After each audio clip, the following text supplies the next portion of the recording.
Exercise 9.1 इस chapter में एक एक्सरसाइज है और फर्स्ट क्वेश्चन आज हम अपने कंप्लीट सॉल्यूशन बना रहे हैं, कोई प्रॉब्लम नहीं।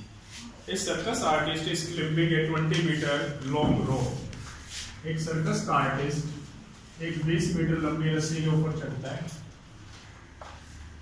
जो ग्राउंड के साथ इस तरह से जुड़ी हुई है और उस रस्सी की लंबाई कितनी है 20 मीटर। वो रोप ग्राउंड के साथ 30 डिग्री का एंगल बना रही है। Now the question is find the height of the pole if the angle made by the rope with the ground level is 30 degree. हमें height of pole find out करनी है। तो क्वेश्चन में height of pole क्या है, let height of pole diagram में ये भी लिखा हुआ है।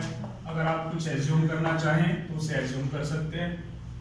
Second, length of rope that is AC 20 metre in right angle triangle ABC। अब आप क्या करेंगे, आपको एक साइड गिवन है और एक साइड आपको निकालनी है। आप रोप है, पोल है, सभी बातों को भूल जाइए। आपको क्वेश्चन में क्या फाइंड आउट करना है,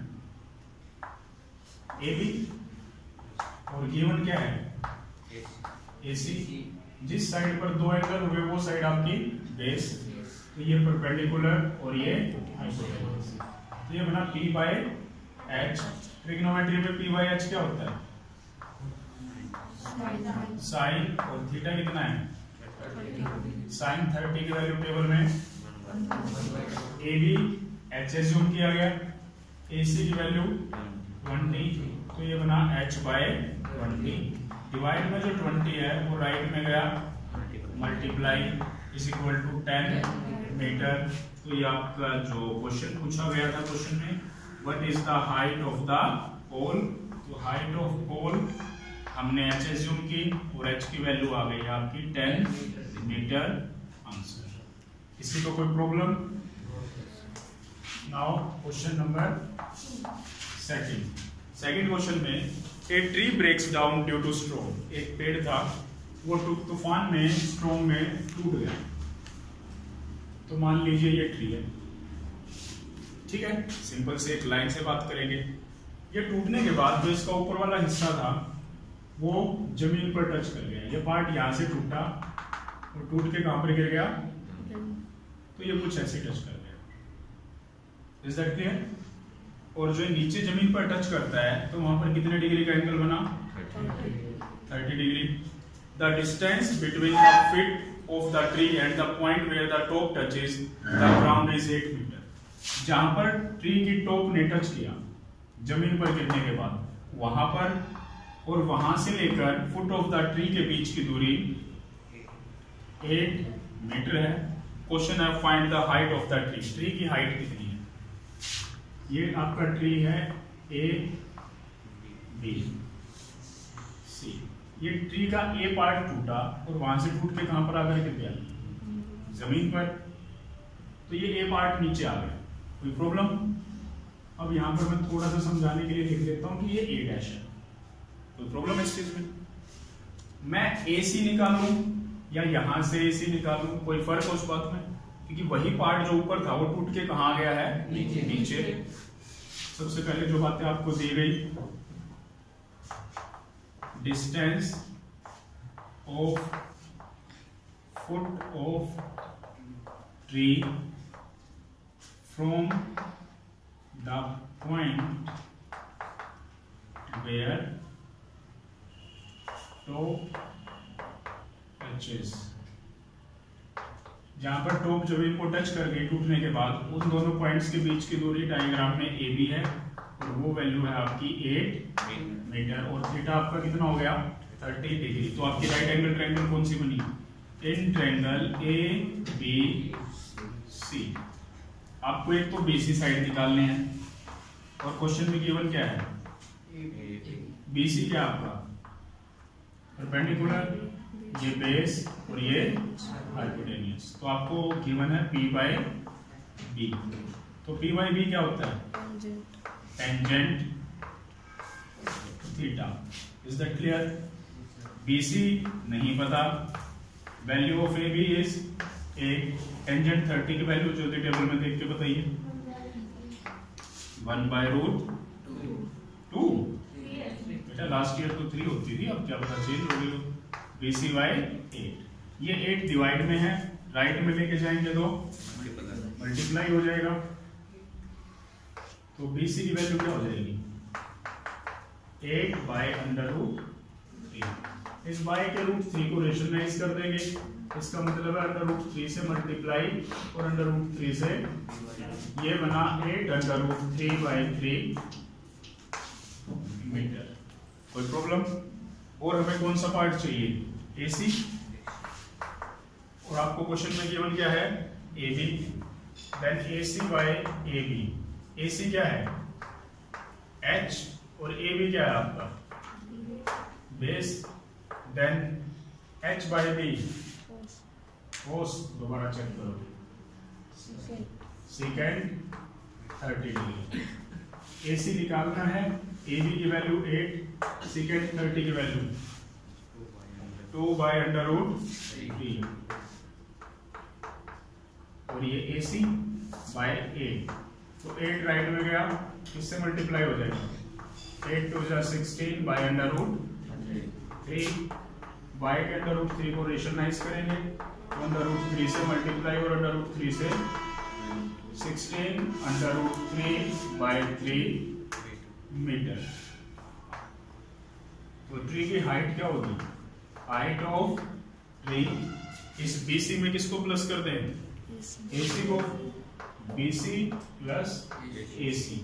BC की वैल्यू है 8/√3/3 और AC की वैल्यू है 16/√3/3, तो ये बन गया 24/√3/3। 3 8 जा 24, 8/√3 metre answer. Question number 3, a contractor plans to install 2 slides for children to play in a park। एक कॉन्ट्रैक्टर ने प्लानिंग की कि पार्क में बच्चों के लिए स्लाइड्स लगाएंगे, वो फिसलन पट्टी होती है, ऊपर बैठ के नीचे स्लाइड करके आते हैं। For the children below the age of 5 year, जो बच्चे 5 साल से छोटे हैं उनके लिए स्लाइड्स की हाइट ज्यादा होनी चाहिए या कम? कम। तो उनके लिए जो स्लाइड है वो ग्राउंड लेवल से 1.5 फीट ऊंची रखेगी।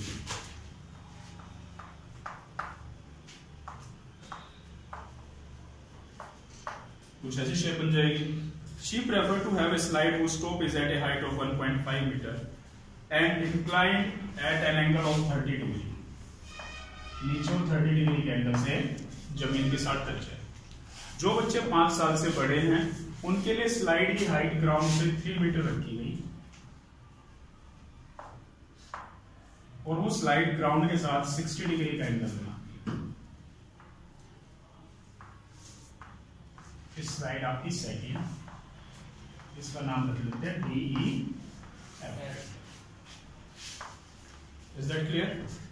Now the question 8 is what should be the length of slide in each case।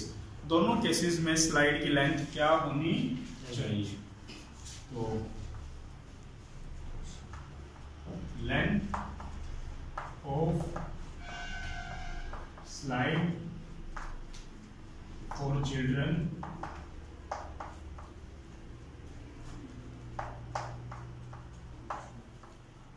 below 5 year of age, उनके लिए जो स्लाइड है वो डायग्राम में क्या है? उसकी लेंथ AC और हाइट ऑफ स्लाइड AB।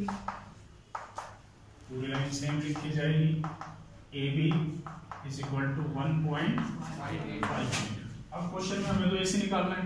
कौन सी ट्रायंगल बनी आपके पास? In right angle triangle ABC। ये एंगल्स यहाँ पर आ गए, तो ये साइड आपकी बेस एलिमेंट्स। ठीक है, निकालना है आपको क्वेश्चन में। AC गिवन क्या है? AB that is H by P।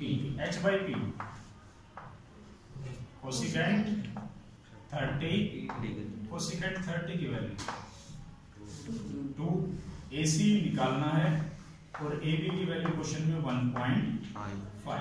ये 1.5 डिवाइड में है, नेक्स्ट स्टेप में राइट में गया तो 1.5 into 2 is equal to 3 metre. एक स्लाइड की लेंथ आ गई है।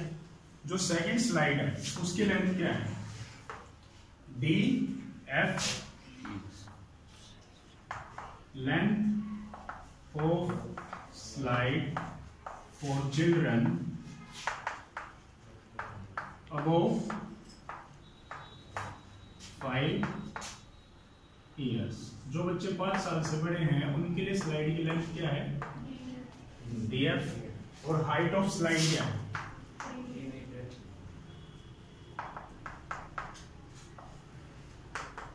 3 मीटर।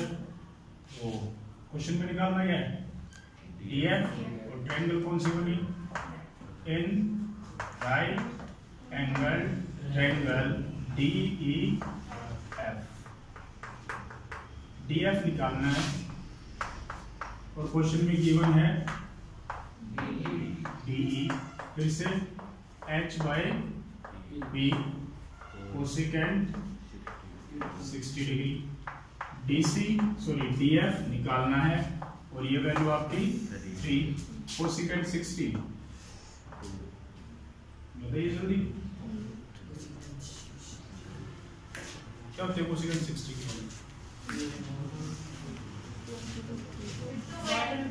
2 by √3। ये DF by 3। अब जो डिवाइड का 3 है राइट में गया तो 3 2 6 by √3 मल्टीप्लाई हो गया। पर बाय में रूट आंसर में नहीं मिलेगा आपको, उसके लिए क्या करेंगे? √3 को रेशनलाइज, मतलब √3 से मल्टीप्लाई और √3 से डिवाइड। ऊपर बना 6 √3 और नीचे क्या बचेगा बेटा?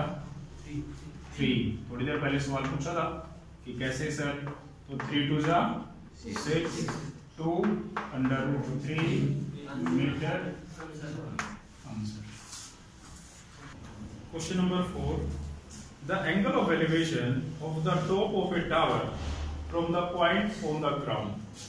ग्राउंड के ऊपर एक पॉइंट से एंगल ऑफ एलिवेशन बोला गया, तो नीचे से ऊपर देखा जा रहा है, ऊपर से नीचे?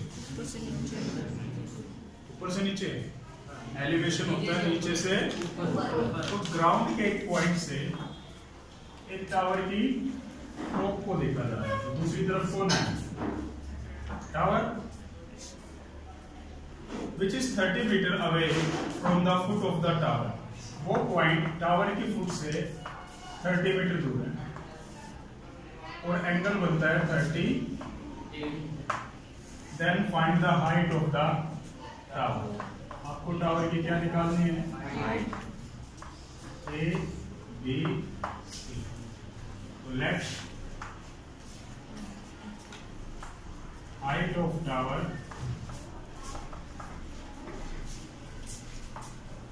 AB क्या एज्यूम की? 8 मीटर और distance of point C from foot of tower is equal to 30 metre. अब हाइट ऑफ टावर निकालनी है। डायग्राम में बात करें तो कौन सी साइड निकालनी है ट्रायंगल की? इन राइट एंगल ट्रायंगल AB। बताइए क्या निकालना है? AB BC AC क्या निकालना है? AC टावर है। AB क्या निकालना है? गिवन क्या है? AB डायग्राम में परपेंडिकुलर और BC हो गया, तो परपेंडिकुलर बाय बेस टेंजेंट और ये थीटा। और H और BC की वैल्यू 30 और टेंजेंट 30 की value 1/√3। Then H is equal to 1/√3 into 30/√3। और वैसे y में रूट आ गया, क्या करें? रेशनलाइज, सेम से मल्टीप्लाई और सेम से डिवाइड। 30√3/3, 10√3 हाइट है, तो पीछे क्या लगा दिया, मीटर। तो ये बन गई आपकी height of tower. Height of tower is equal to h is equal to 10√3 metre. Answer. Now question number 5।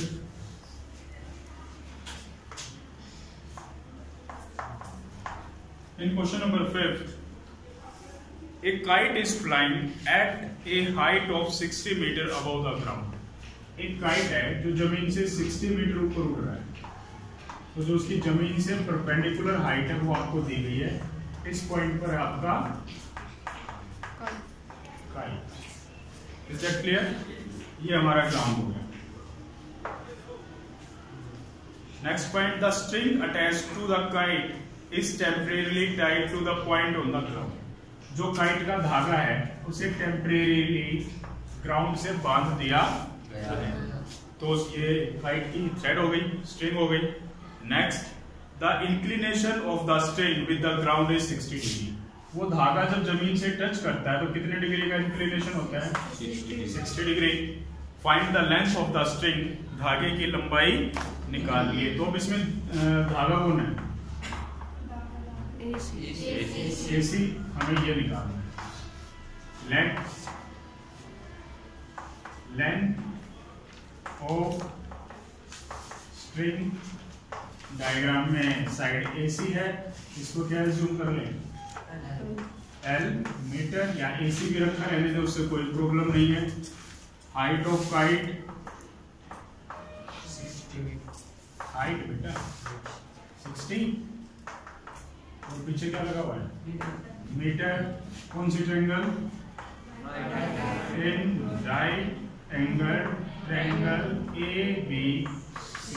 Base कौन है डायग्राम में, BC, perpendicular AB and hypotenuse AC। हमें निकालना क्या है, AC हाइपोटेनियस, और गिवन क्या है, AB that is perpendicular. h/p क्या होता है,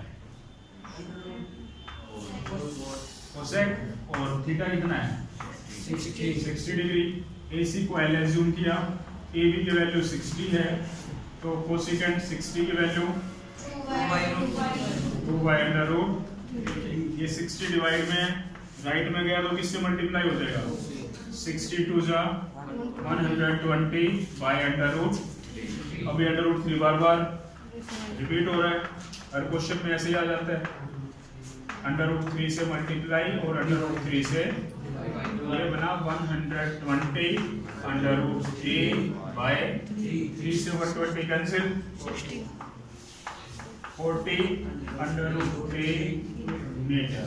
तो ये आपकी क्या आ गई, length of string.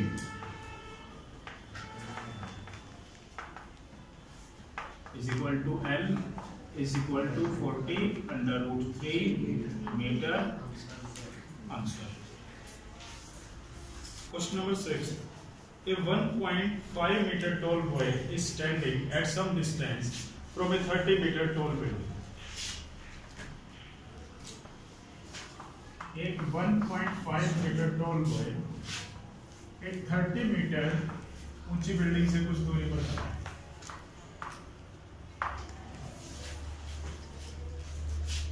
The angle of elevation from his eyes to the top of the building increases 30 to 60 degree.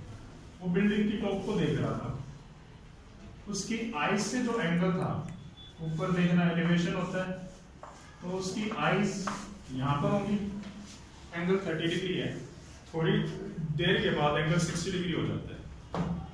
तो आगे आ रहा है या पीछे जा रहा है, सोच के देखिए, आगे आ रहा है, तो कुछ डिस्टेंस कवर करता है और उसकी आईज से एंगल कितना बन जाता है, 60 डिग्री। तो लड़का इस वक्त कहाँ पहुंच गया। अब क्वेश्चन है, find the distance he walk towards the building. वो बिल्डिंग की तरफ कितना चला, ये डिस्टेंस निकालिए, कितना चला वो बिल्डिंग की तरफ। यस, ठीक है, हमें इसकी वैल्यू निकालना। A B C D E F G. ठीक है, जो बातें दी गई पहले तो वो लिखिए। हाइट ऑफ बॉय डायग्राम में एफ जी लिखा हुआ है 1.5 metre. Height of building word use हुआ है tower, building. Height of building that is AC 30। अब ये जो FG है, क्या ये DE के इक्वल है और ये किसके इक्वल है? BC के। तो मुझे इसका कोई यूज नहीं करना, FG और BC का यूज है। तो ये भी कितना हो गया? ये पूरा टावर 30 मीटर का था। B से C तक की डिस्टेंस या लेंथ 1.5 मीटर है। तो AB क्या हुआ? AB हुआ AC माइनस 30 माइनस 1.5 28.5। तो जो ये इतना हिस्सा है ये क्या आपका 28.5। Is that clear? अब इस नीचे वाले डायग्राम का हमारे लिए कोई खास यूज, क्योंकि राइट एंगल ट्रायंगल कहाँ बन रही है? ऊपर। अब आपके पास उसने कहा कितनी डिस्टेंस ट्रेवल की, चाहे तो मैं FE निकाल लूं या FD, बात एक ही है। तो डिस्टेंस कवर्ड बाय का हुआ है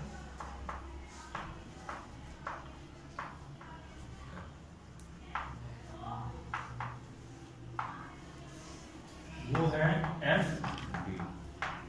ये हमें नहीं पता, ये हमें फाइंड आउट करना है। दो राइट एंगल ट्रायंगल हमारे पास, in right angle triangle ABD, पहले D तक ABD। क्या इन लाइन का कोई यूज है उसकी डिस्टेंस ट्रेवल करने में? किनका यूज है? इसका और इसका। अगर मैं FB निकाल के और DB निकाल के दोनों को माइनस कर दूं तो क्या बचेगा? FD। पहले हम DB निकालते हैं। DB ट्रायंगल में आया ABD के अंदर, हमें BD फाइंड आउट करना है और क्वेश्चन में गिवन है AB। तो जो BD है वो डायग्राम में क्या है? बेस और AB ये बन गया कोट 60। कोट 60 की वैल्यू 1/3 और ये BD AB की वैल्यू 28.5। देन DB क्या हो जाएगा आपका?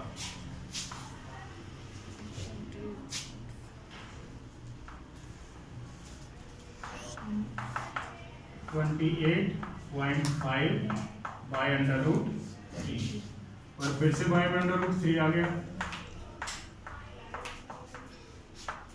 देन √3 से मल्टीप्लाई और √3 से, तो क्या बनाइए?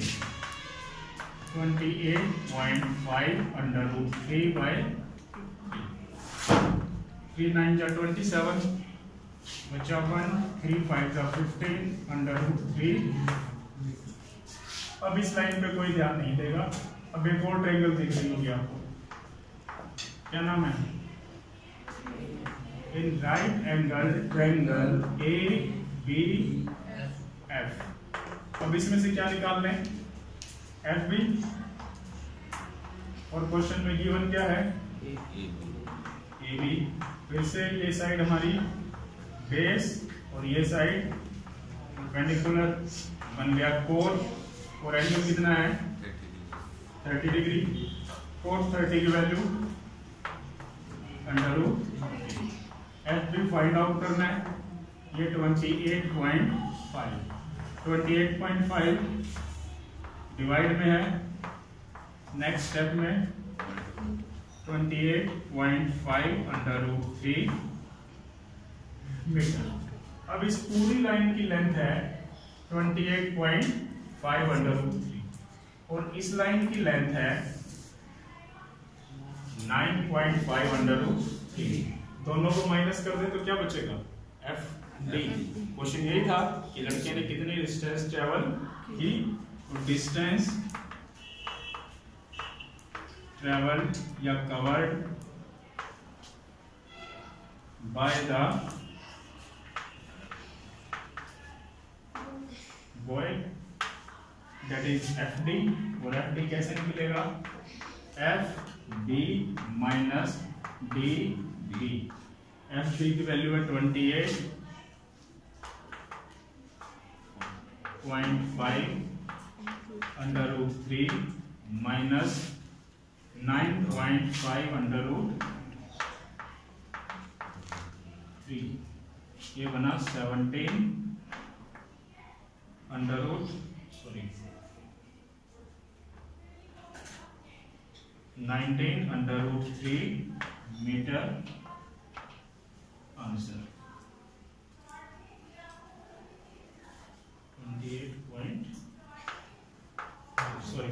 28.5 under root 3 and 9.5 under root 3.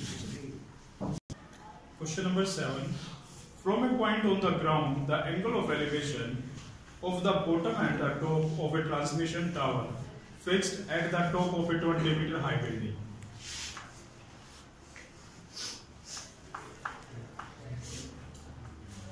एक 20 मीटर हाई बिल्डिंग के ऊपर, यहाँ पे बिल्डिंग आपकी, एक टावर लगा हुआ है, ये इतना हिस्सा आपका टावर है। ग्राउंड के एक पॉइंट से अगर उस टावर की टॉप और बॉटम को देखा जाए तो एंगल 45 डिग्री और 60 डिग्री।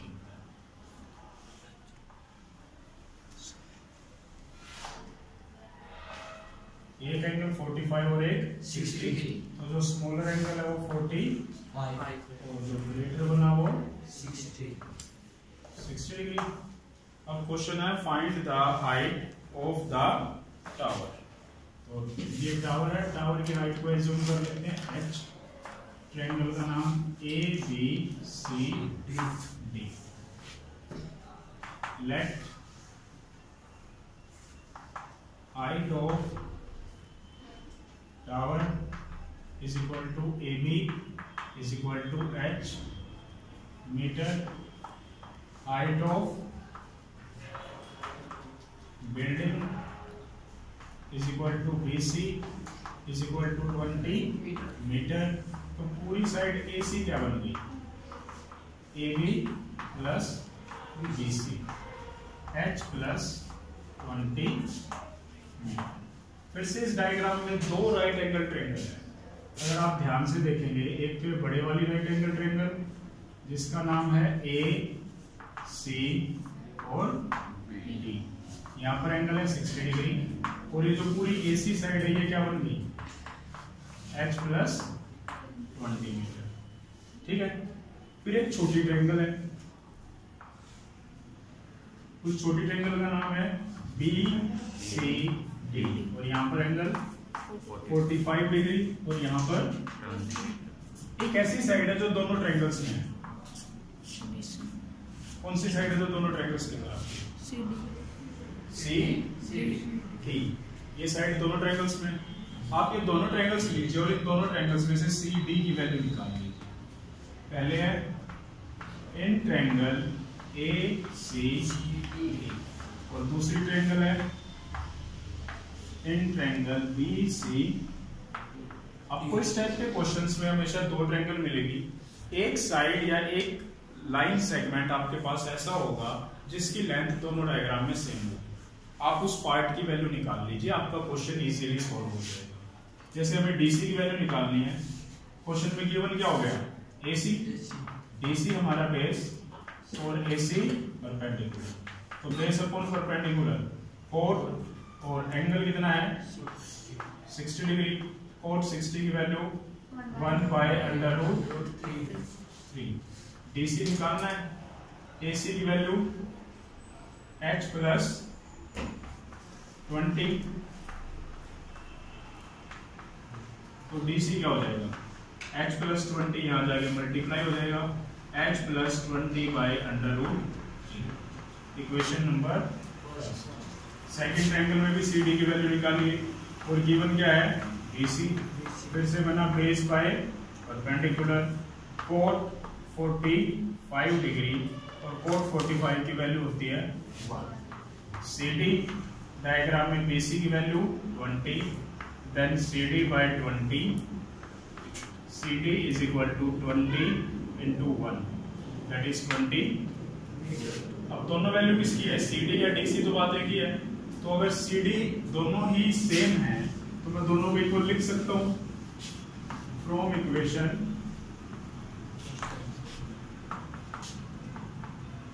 First and second. ये बना h plus 20 by √3 is equal to 20, then h plus 20 is equal to 20 √3, value of h 20 √3 minus 20 दोनों में से कॉमन आ जाएगा, √3 माइनस 1 मीटर। ये बन गई आपकी हाइट ऑफ